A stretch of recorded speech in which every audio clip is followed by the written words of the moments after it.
Hello and welcome to my masterclass on fussy eating. Well, this is lesson 3 and we're going to be looking at messy eating.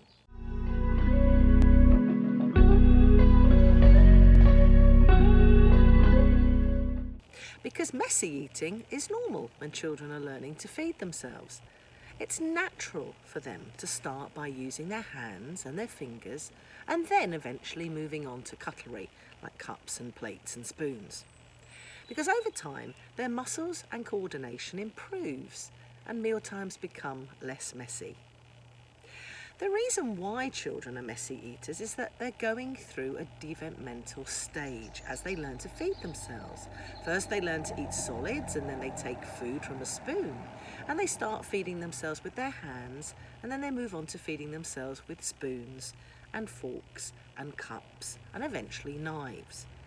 And it does take a lot of time and a lot of practice and a lot of muscle coordination for children to learn to get the food actually into their mouths without making a mess.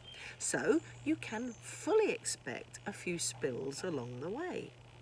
And messy eating and playing with food is perfectly natural because they love to experiment and play with their food even after they've developed those motor skills that they need to eat without a mess. In fact, playing with food is one of the ways children develop their fine motor skills, which helps them hold a pencil and learn to write eventually. And playing with unfamiliar foods can actually help your children become more open to tasting those new foods and unusual foods.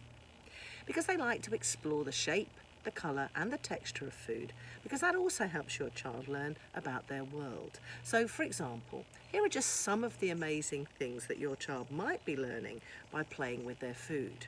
Well, dropping things makes them fall down. Throwing things makes them fly through the air. Squishing peas changes the way they look and feel. And sticking a sandwich in a drink makes mum upset. If you can understand why your child is playing with their food, and you can have a little laugh about it and relax, it might just make accidents and mess easier to put up with because it's only for a short period of time. So what can you do about messy eating? Well, most young children squish food in their hands, they throw food and they throw bowls onto the floor, deliberately dribble with their mouths full, or they might even refuse to eat. These are very common problems, and here are some ideas to help you cut down on the mealtime mess and make it less stressful for you.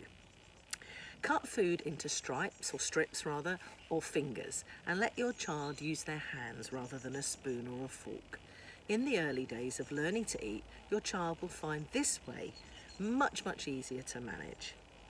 Don't forget to praise your child's efforts when they eat something without creating a huge mess. It's best to tell your child exactly what they did well. Be very specific. For example, "Oh, Emily, I love the way you popped that banana straight into your mouth."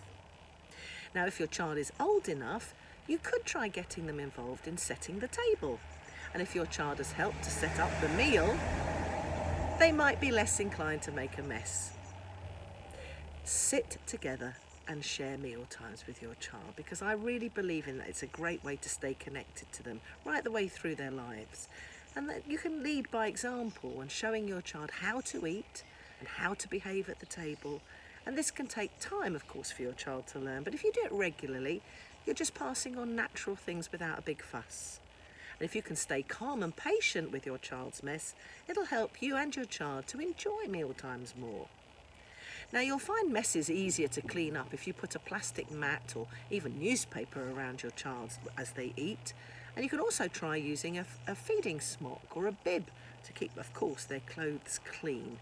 And, leave bath time or a change of clothes for after meal times so that they're going to be messy, so you can stick them in the bath.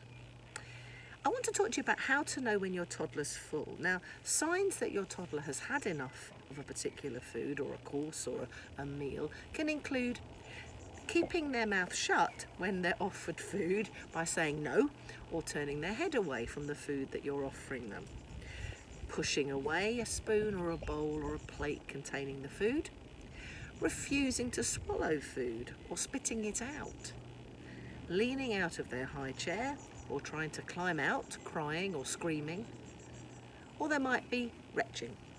All ways to say, "Do you know what? I don't want any more." And if your toddler is showing signs of being full, simply take their plate away, even if they haven't had very much. They'll probably fill up at the next meal or snack time if they aren't interested now. So I hope you found those tips helpful. Look out for the next lesson in this series. Until next time, take care.